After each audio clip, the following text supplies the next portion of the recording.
Satu. Yo,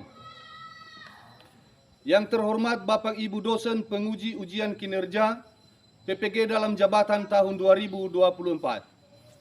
Perkenalkan, nama saya Epipanias Daily SPD, unit kerja SD Negeri nomor 0784996 Hiliadulo, Kecamatan Lahemi, Kabupaten Nias Barat. Saya mahasiswa PPG dalam jabatan Angkatan 3 tahun 2023. LPTK Universitas Muslim Nusantara Al-Wasliyah. Pada hari ini saya melaksanakan PPL UKIN di SD Negeri 0784996 Hiliadulo. Mata pelajaran Bahasa Indonesia dengan materi memahami teks narasi. Selamat menyaksikan. 3, 2.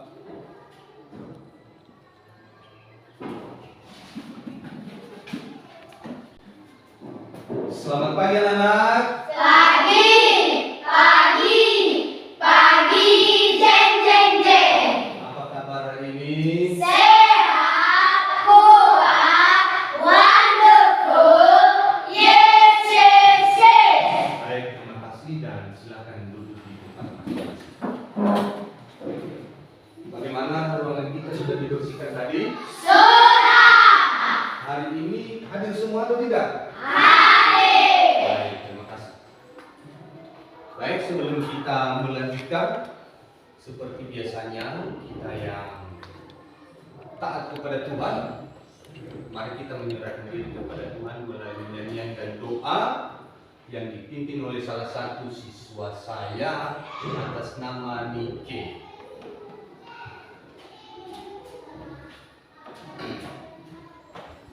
Hai teman-teman. Hai.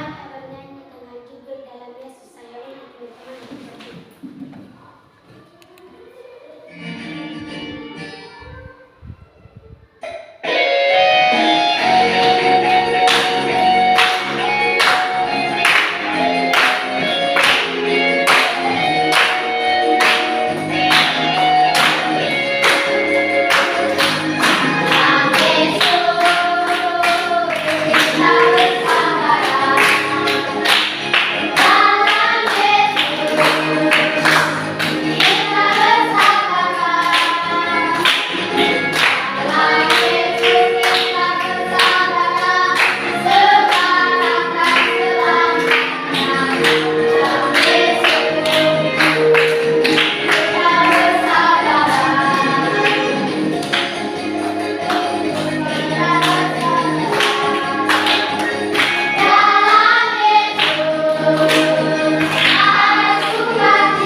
Kembali kami mengucap syukur ya Bapak kepada Tuhan karena atas pertolongan Tuhan kepada kami.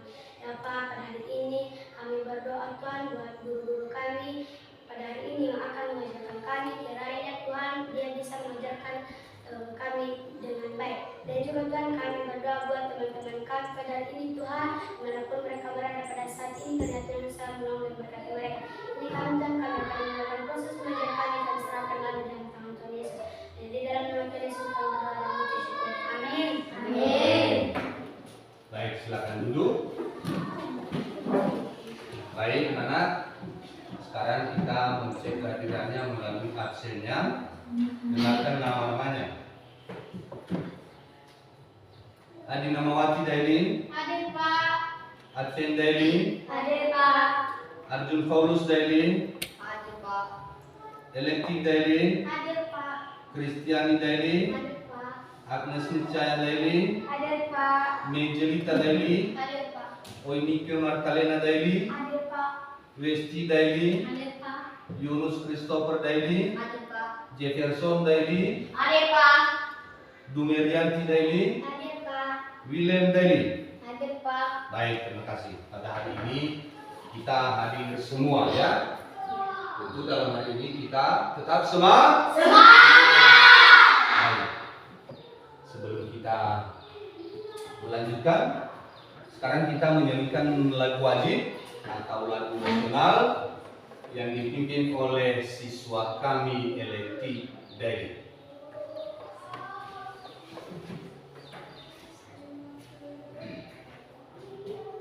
Hai teman-teman. Hai. Mari kita menyanyikan salah satu lagu wajib. Aku undang teman-teman ke sini. Dari Sabang sampai Merauke.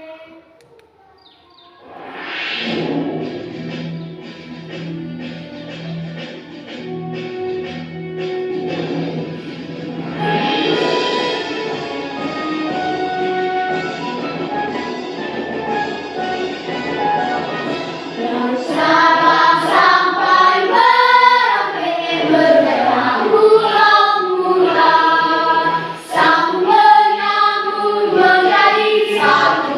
Itulah Indonesia, Indonesia tanah airku. Aku berjanji padamu menjunjung tanah airku, tanah airku Indonesia. Baik, terima kasih dan silakan duduk kembali.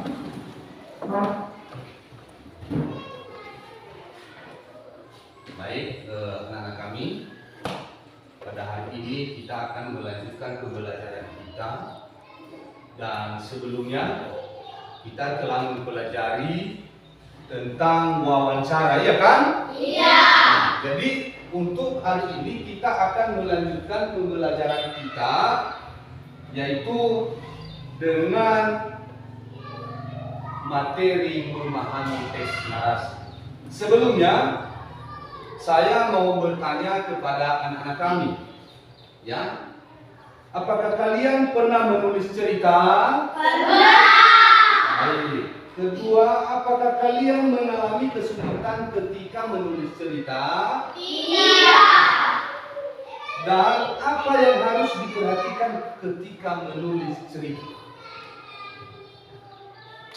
Yang harus kita perhatikan dalam menulis cerita adalah kita tentukan temanya dulu, langkah-langkahnya, struktur kebahasaannya. Itu yang harus kita Perhatikan.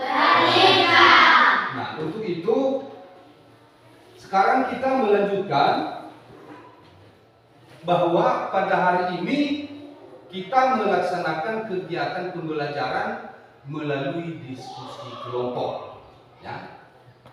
Kita melaksanakannya dengan melalui diskusi kelompok.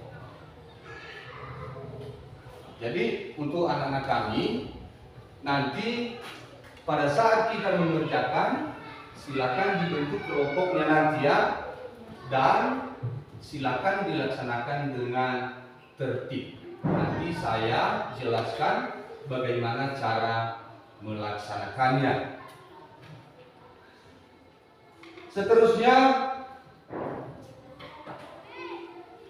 manfaat mempelajari teks narasi ini adalah supaya kita dapat menulis dan mengarang teks cerita, ya. Apa jenis-jenis teks cerita itu? Ada puisi, apa lagi? Cerita pendek dan lain-lain sebagainya.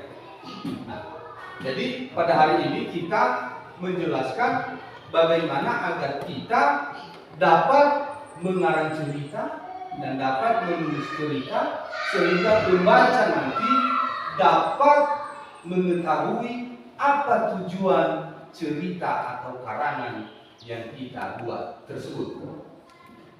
Seterusnya, nah, anak-anak, pada hari ini kita mempelajari tentang teks narasi. Jadi tujuan kita mempelajarinya adalah agar kita dapat menulis dan mengarang teks. Apa jenis-jenis teks cerita? Seperti cerita pendek, seperti puisi, seperti pantun, ya. Jadi sekarang kita akan mempelajari sekarang apa saja yang harus kita lakukan untuk mengerjakannya. Nah, sekarang apabila kita sudah memahami semua langkah-langkahnya, apa struktur kebahasaannya, maka kita tidak sulit untuk membuat karangan atau teks narasi. Nah, sekarang anak-anak kami yang kita bahas hari ini adalah mengenai teks narasi. Jadi capaian kita pada hari ini adalah agar anak-anak kami mampu menulis teks narasi, baik itu yang didengar maupun yang ditulis, dengan tujuan agar anak-anak kami mampu menjelaskan informasi dalam teks narasi ini. Ya, anak-anak kami mampu menjelaskan apa yang ada dalam isi teks narasi tersebut. Nah, untuk itu, sebelum kita melanjutkan, maka kita akan memahami dulu. Ya, kita harus mengerti dulu apa itu teks narasi. Jadi silakan anak-anak kami perhatikan di atas, ya.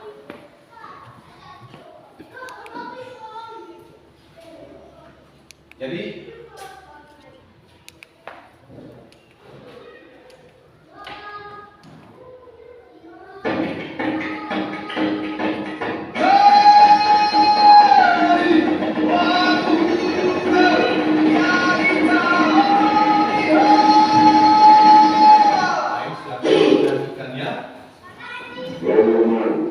cerita rakyat Nias. Pada zaman dahulu ada seorang pemuda yang sangat sakti. Pemuda tersebut bernama Umar. Umar tersebut berasal dari Sina Sirah, memiliki 9 anak laki-laki dan salah satunya Lahar. Kemudian Lahar menikah dan istrinya melahirkan seorang bayi yang sungguh luar biasa kekuatannya. Dialah Umar. Umar bertemu besar dan kemudian menikah dengan seorang perempuan yang bernama Simoni. Umar terkenal dengan biasanya menindas orang, namun dia tidak dapat dilawan. Rambutnya panjang, tidak pernah dipangkas, dan parang pun tidak dapat menembus kulitnya.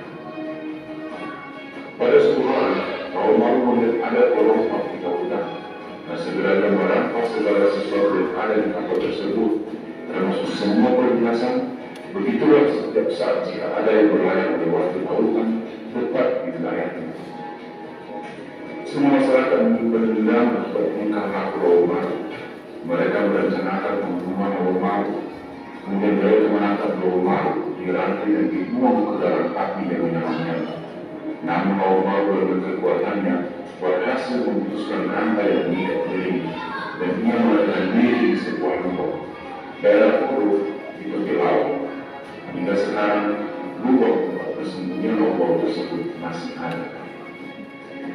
Akhirnya Umar berdoa kepada istrinya Simoni tentang sumber kekuatannya. Ia kemudian berkata, sumber kekuatanku berasal dari 9 helai lampu yang berada di atas kepalaku. Apabila lampu tersebut dicabut, maka hilanglah kekuatanku.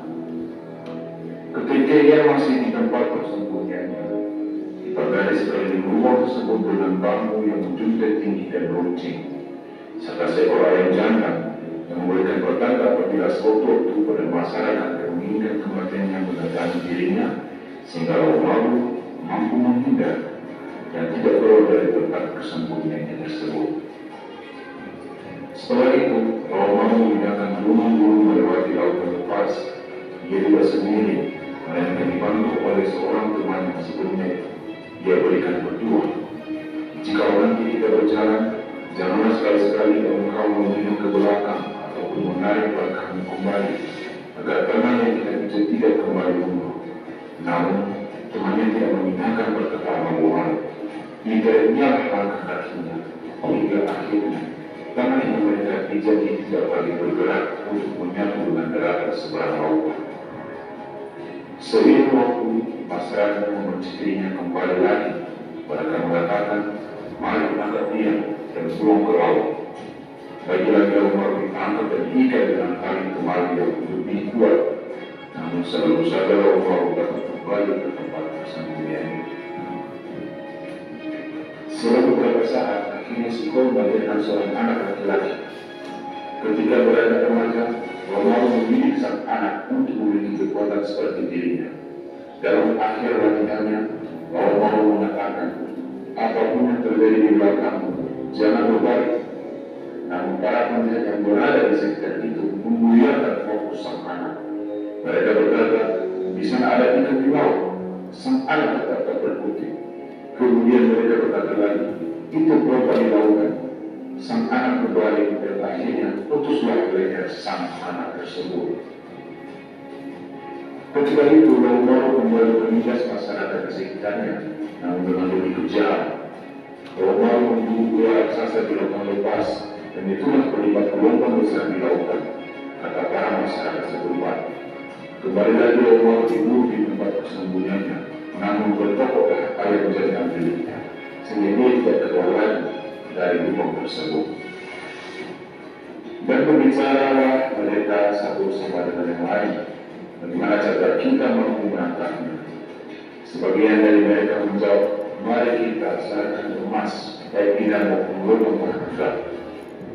Di beberapa yang mengintai tempat persembunyiannya, karena tak ada jalan menuju lubang tersebut. Pada malam harinya, mereka beraksi melakukan rencana yang mereka sepakati sebelumnya. Ketika pada mengisi, keluarga Umar dan dia serahkan emas tersebut. Dia melihat ada orang yang hendak mencuri. Akhirnya, ditebarnya sebuah bambu yang mengelilingi lubang itu, sehingga kering. Dibakarnya untuk mengambil emas tersebut.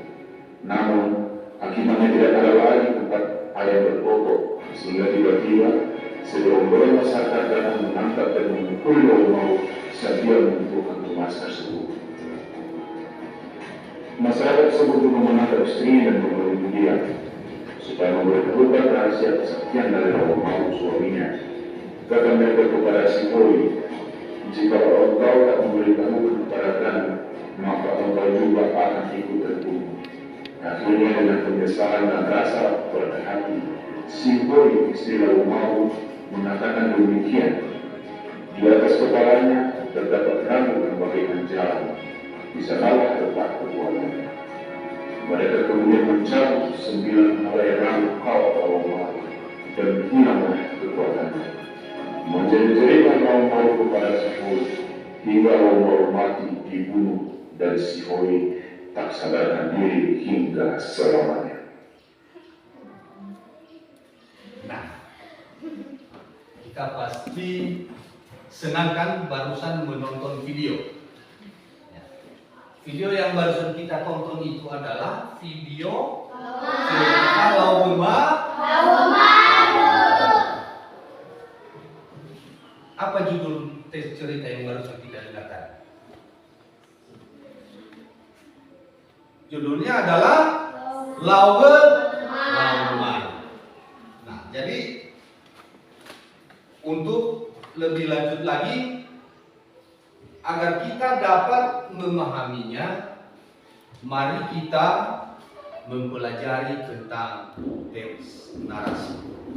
Sekarang kita memulai dengan teks narasi. Di atas perhatikan semua, di situ ada pengertian teks narasi. Jadi teks narasi itu adalah suatu karangan cerita yang menjanjikan serangkai peristiwa kejadian dan disusun secara kronologis sesuai dengan urutan waktunya. Untuk menulis teks narasi ini ada ciri-cirinya, ya. Ciri-ciri teks narasi tersebut. Ciri-cirinya ada 4. 1. Teks berisi tentang cerita, kisah, dan peristiwa tertentu yang menggunakan gaya bahasa naratif. 2.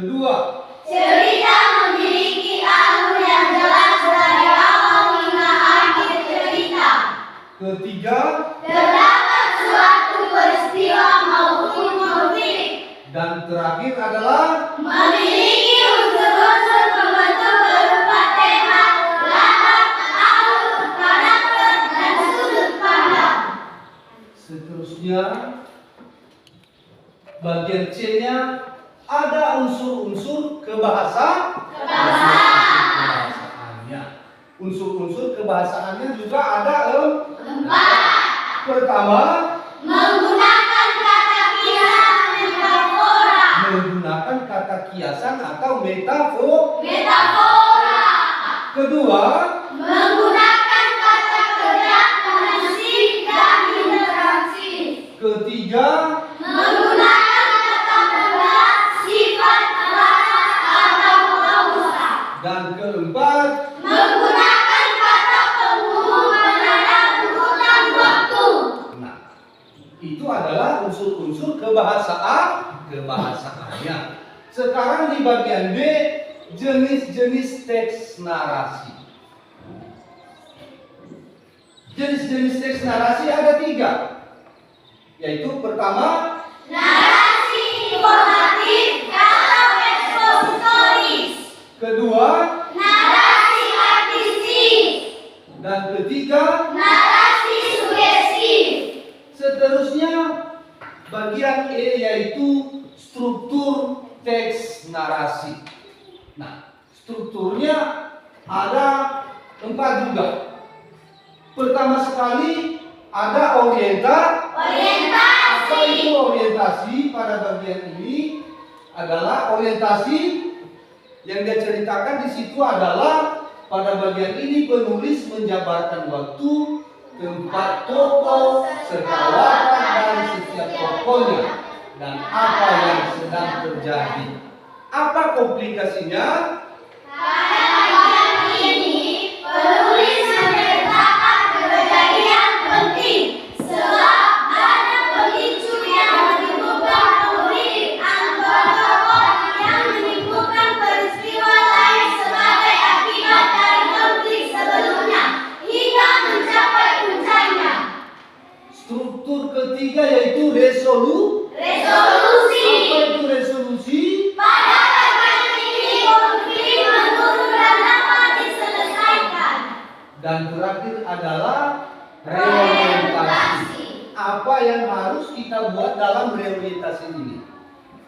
Bagian ini merupakan bentuk teks yang berisi pesan moral cerita tersebut. Tahap ini tidak wajib dalam sebuah teks narasi. Seterusnya bagian F, tujuan teks narasi.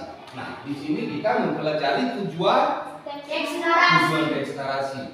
Tujuan pertama yaitu memberikan informasi untuk menambah pengetahuan, kedua, memberikan wawasan kepada pembaca, ketiga, memberikan hiburan, keempat, memberikan pengalaman tersendiri kepada pembaca, kelima, menceritakan kisah perjuangan hidup seseorang, keenam, menyampaikan pesan tersirat maupun tersurat dari cerita yang disampaikan, dan terakhir yaitu mengubah semangat orang lain untuk melakukan sebuah aksi atau tindakan.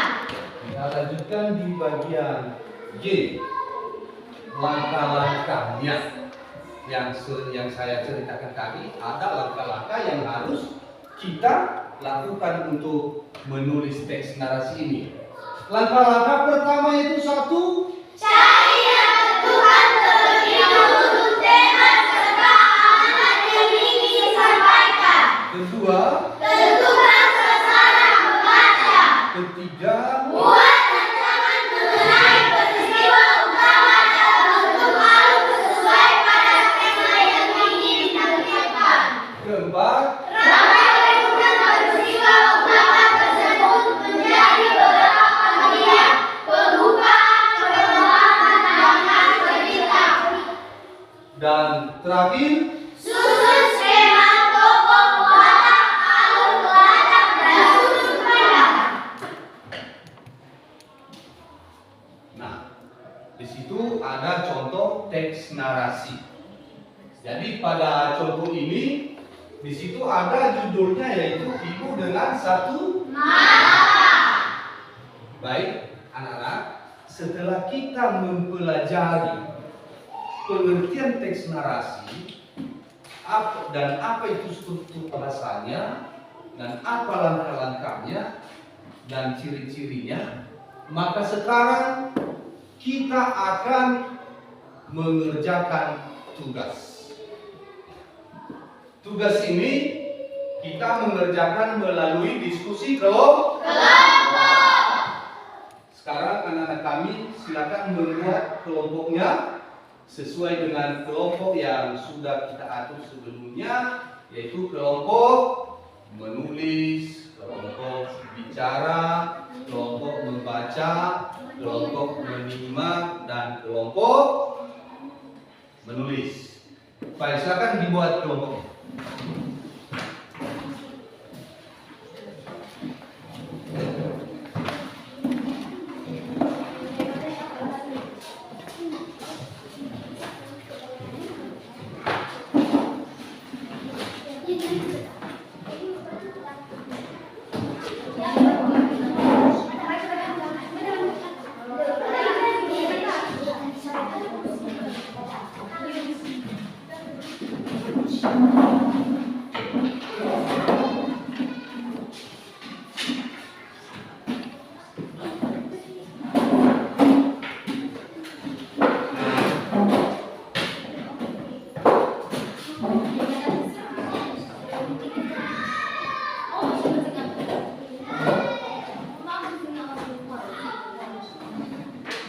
Baik, sudah siap?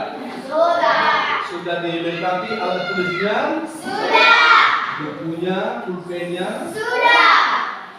Dan seterusnya, sebelum saya membagikan lembaran kerja kalian, maka saya jelaskan dulu bagaimana cara mengerjakannya. Pertama sekali, cara mengerjakan tugas ini adalah dengan berdiskusi kelompok. Dan seterusnya kita menyepakati waktu pengerjaannya. Nah, kita sepakati agar anak-anak kami nanti tidak meleset pada waktu yang sudah kita tentukan. Jadi waktu yang kita gunakan untuk mengerjakan tugas ini adalah selama 30 menit. Sudah dengar semua? Sudah. Sekarang saya bagikan LKPD-nya. Kelompok membaca Electric Daily. Kelompok menulis Adina Mawati Daily. Kelompok menyimak. Dan kelompok berbicara. Nah, baik. Anak-anak kami silakan dikerjakan sesuai dengan apa yang sudah kita dengarkan tadi. Ya. Sesuai dengan apa yang sudah kita dengarkan tadi. Di situ ada pertanyaannya, yaitu pertama, tuliskan teks narasi dengan hasil karangan sendiri. Kedua, berdasarkan teks narasi yang sudah kalian buat dengan karangan sendiri, tentukan bagian A orientasi, bagian B komplikasi, bagian C resolusi, dan bagian D-nya adalah reorientasinya. Itu yang dikerjakan oleh anak-anak sekarang. Silakan dikerjakan dan perhatikan waktu yang sudah kita tetapkan. Silakan dikerjakan.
Bagaimana kalau kau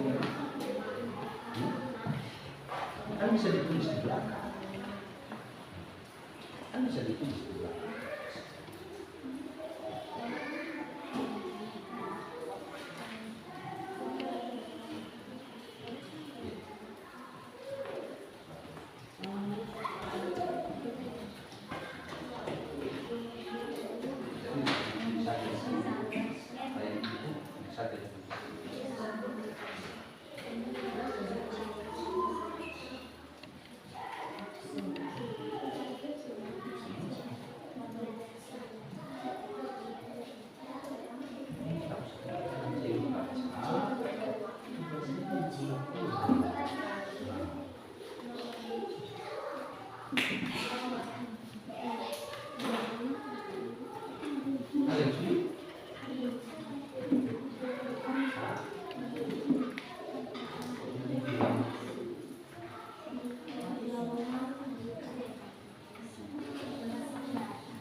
Bagian ini pesan-pesan moral, pesan-pesan moral.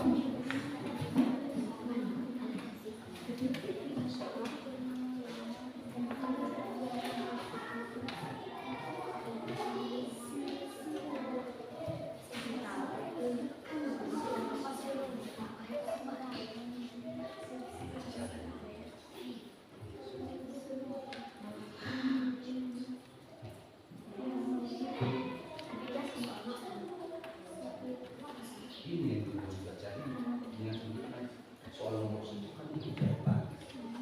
Nomor dua apa yang bukan itu di sini.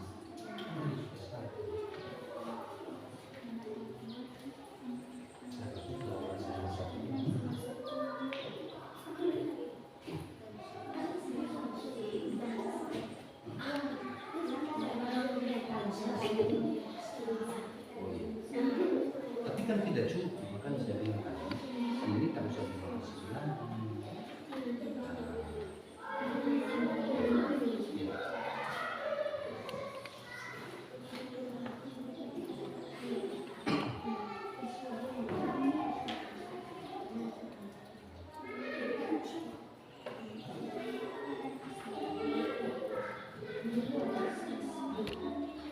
Sudah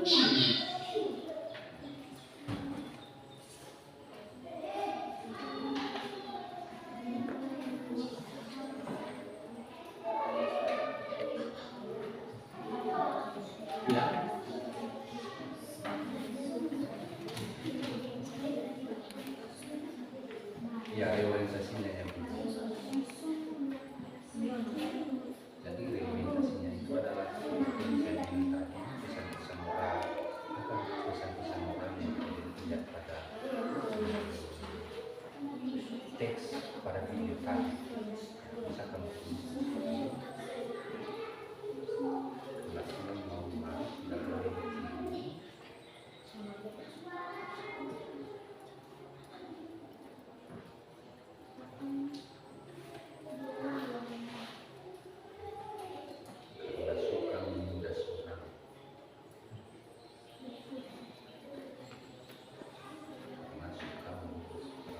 suruh orang bertulis.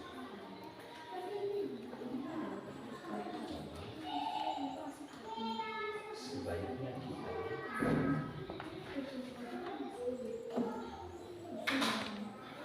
harus saling menghargai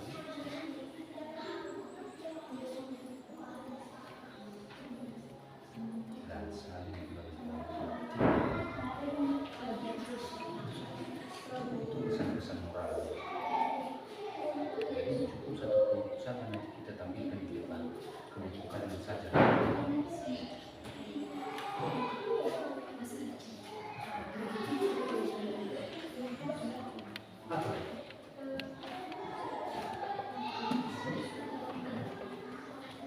Ditulis saja apa yang mau ditulis saja.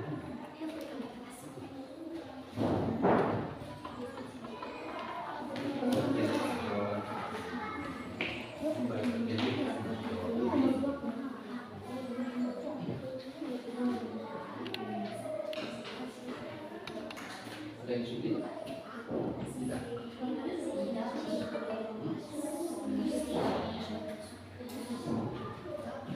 nomor satu kan sudah ada. Nomor dua itu yang kita sebut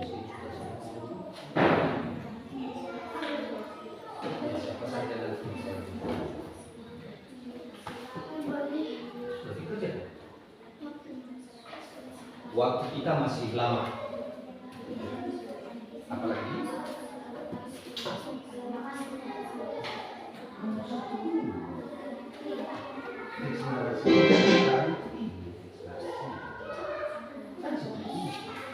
ini nomor satu, baru masuk nomor dua.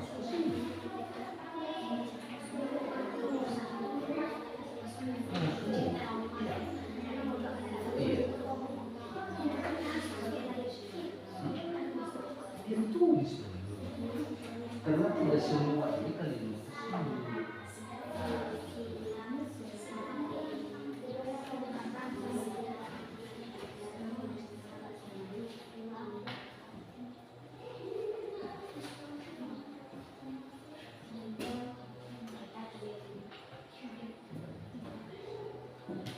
itu di atas reorientasi ya, bagian D. Itu bagian D di atas ya, reorientasi. Tidak apa-apa. Atau langsung tambahkan saja ke bawah.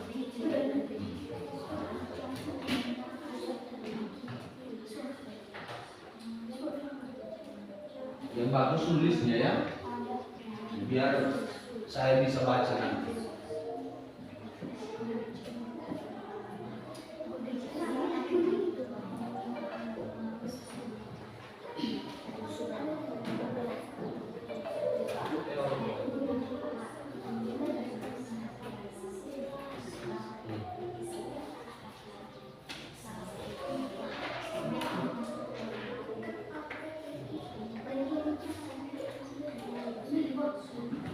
Jangan begini tetapi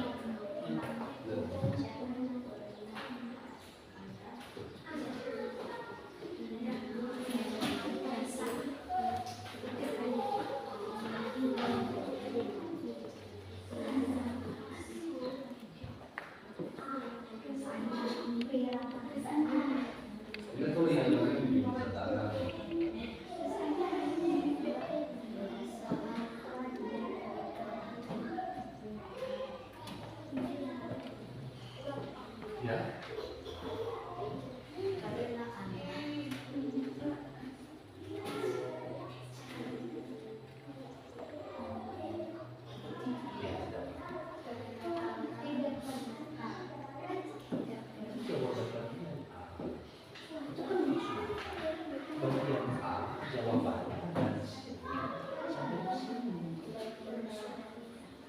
Bagian B, jawabannya harus dari sini.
Dari kelompok mana kamu dan kelompok ini?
Karena ini soal urusan jawaban.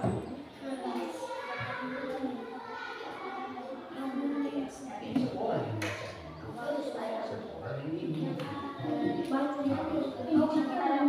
capek kalau semua, tapi tidak sama kalian yang sesuatu saja tapi yang lain mengingat saja.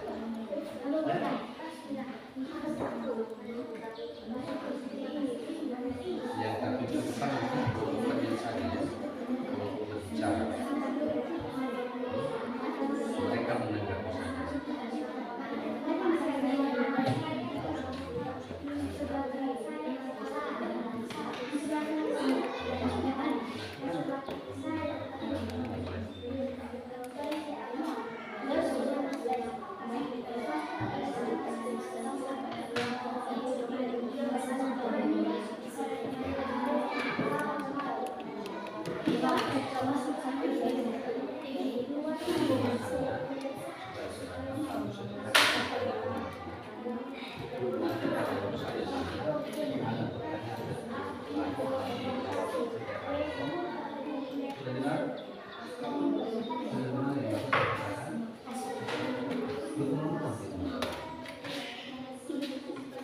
Nanti kalau saya tanya setelah mereka pertanyaan dan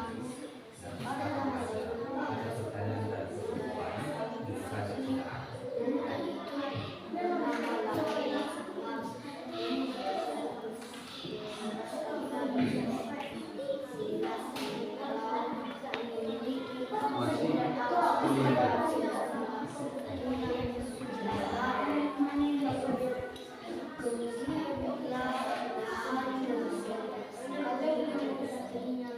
apa namanya jalan?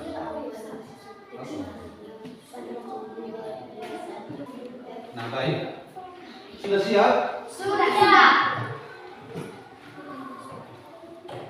Nah, baik, kalau sudah siap, sekarang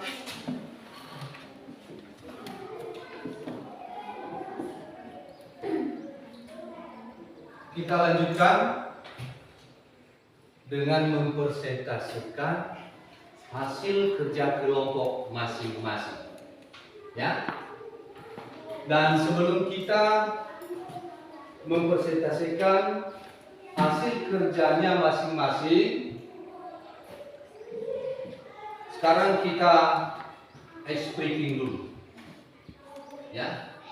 Sekarang kita ice breaking.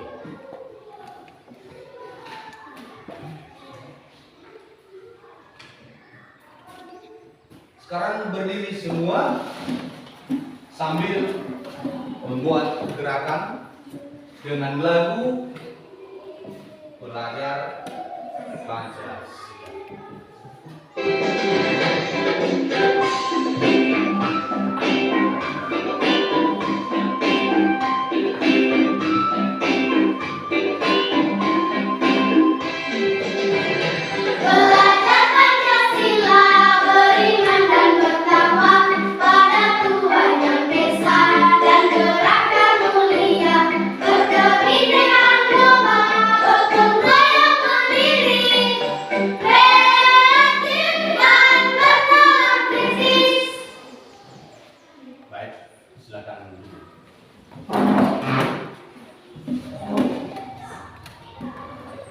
Kita teruskan.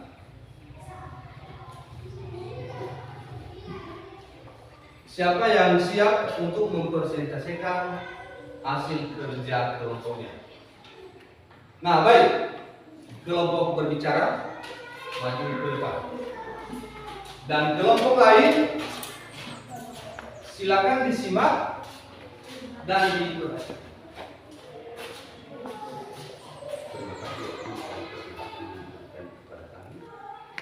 Baik, terima kasih kesempatan dan waktu yang telah diberikan kepada kami untuk mempresentasikan hasil kerja kami dari kelompok berbicara.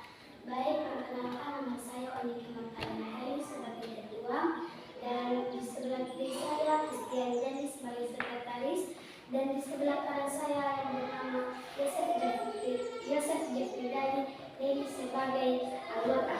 Baik, ini hasil prestasi kami dari kelompok berbicara. 1. Tuliskan teks narasi dan hasil karangan sendiri.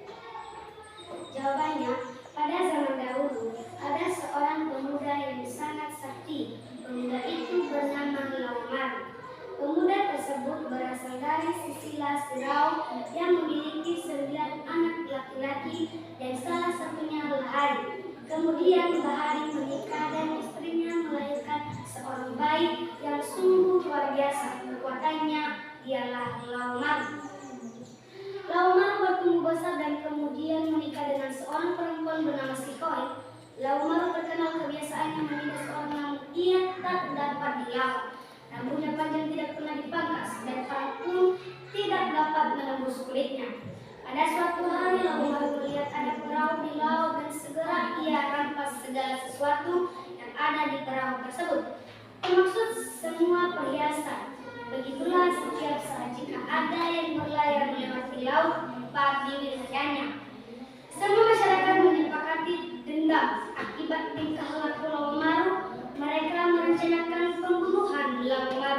Kemudian mereka menangkap Laumar dirantai dan dibuang ke dalam api yang menyala-nyala. Namun Laumar dengan kekuatannya berhasil memutuskan rantai dan mengikat dirinya, dan ia melarikan diri di sebuah lubang daerah Fodo di tepi laut. Hingga sekarang lubang persebanyak Laumar tersebut masih ada. Akhirnya Laumar memberitahukan kepada istrinya Sikoi tentang sumber kekuatannya. Ia kemudian berkata, "Sumber kekuatanku berasal dari 9 helai rambut yang berada di atas kepalaku. Bila rambut tersebut dicabut, maka hilanglah kekuatanku." Ketika ia masih di tempat persembunyian, dipagari sekeliling lubang tersebut dengan bambu yang menjulang tinggi dan runcing, serta seekor ayam jantan yang memberikan pertanda apabila suatu waktu ada masyarakat yang menginginkan kematiannya mendatangi dirinya, sehingga Laumar mampu menghindari dan tidak keluar dari tempat persembunyian tersebut. Setelah itu Laumar memindahkan gunung-gunung melewati lautan lepas dan tidak sendiri, melainkan dibantu oleh seorang temannya. Sebelumnya dia berikan petua, "Jikalau nanti kita berjalan, janganlah sekali-kali engkau melihat ke belakang atau menarik langkahmu kembali, agar tanah yang kita pijak tidak kembali mundur." Namun temannya tidak menghindari perkataan Laumar. Ditariknya langkah kakinya hingga akhirnya tanah yang mereka pijak itu tidak lagi bergerak untuk menyatu dengan daratan sebagai lautan. Seiring waktu, masyarakat membenci dirinya lagi. Mereka mengatakan, "Mari tangkap dia dan buang ke laut." Lagi-lagi Laumar ditangkap dan diikat dengan tali yang lebih kuat. Namun selalu saja Laumar dapat kembali ke tempat persembunyiannya. Selalu beberapa saat istrinya Sikoi melahirkan seorang anak laki-laki. Ketika beranjak remaja, Laumar mendidik sang anak untuk memiliki kekuatan seperti dirinya. Nomor 2. Berdasarkan teks narasi yang sudah kalian buat dengan terang sendiri, tentukan A. Orientasi.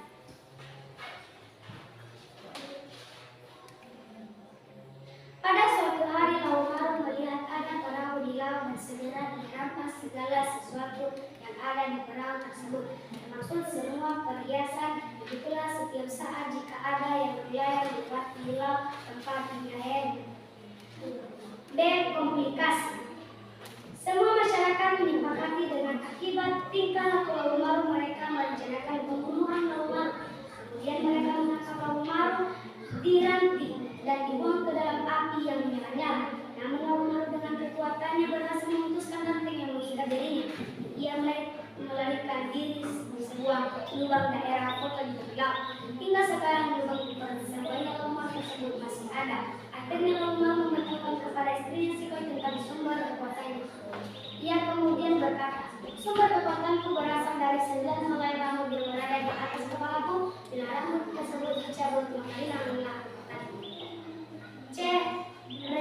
Resolusi. Pada malam harinya mereka bereaksi melakukan rencana yang mereka sepakati sebelumnya. Ketika Fajar menyingsing keluar Laut Maru dan dia melihat serangkai emas tersebut, dia mengira ada seorang hendak mencuri. Akhirnya dibangnya semua bambu yang mengelilingi lubang itu, sehingga koin dibakarnya untuk mengambil emas tersebut. Namun akibat tidak ada lagi tempat air berkokok, sehingga tiba-tiba segerombolan masyarakat datang menangkap dan memikul Laut Maru saat dia mengumpulkan emas. Bagian D. Reorientasi. Kelakuan Laut Maru tidak boleh ditiru karena suka menindas orang. Sebaiknya kita harus saling menghargai dan saling menghormati. Jangan pernah Anda menyakiti perasaan orang tua karena Anda tidak pernah tahu apa saja yang telah dilakukan oleh orang tua Anda, sehingga Anda bisa menjadi seperti sekarang, dan Anda tidak akan pernah tahu kapan orang yang disayangi akan menindas. Selesai? Nah, baik. Kelompok lain silakan didengarkan dan mengarah semua ke sini. Kalian sudah mendengar dan menyaksikan bersama hasil kerja kelompok dari kelompok berbicara. Dari hasil kerja mereka yang sudah mereka kerjakan, kira-kira ada tanggapan atau pertanyaan dari kelompok lain? Iya. Artinya hasil kerja kelompok berbicara sudah bisa kita terima? Bisa. Sudah puas dengan hasil kerja kelompok? Sudah. Baik.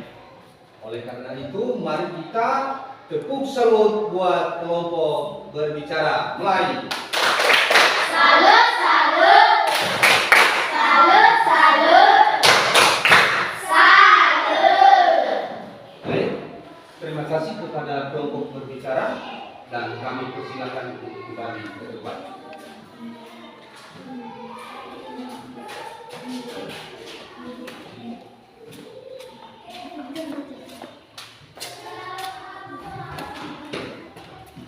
Baik, sekarang saya mengumpulkan hasil kerjanya.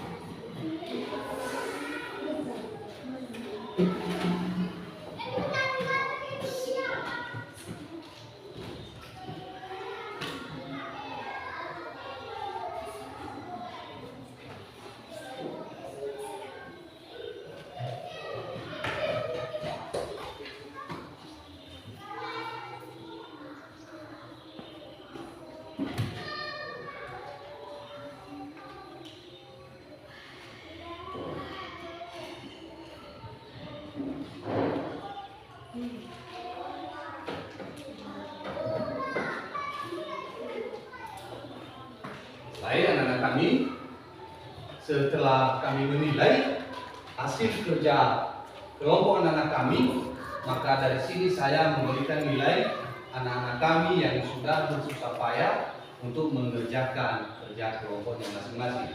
Pertama sekali kelompok berbicara mendapatkan nilai 90. Kelompok menyimak mendapat nilai 85. Kelompok menulis mendapat nilai 85. dan kelompok membaca mendapat juga nilai 85.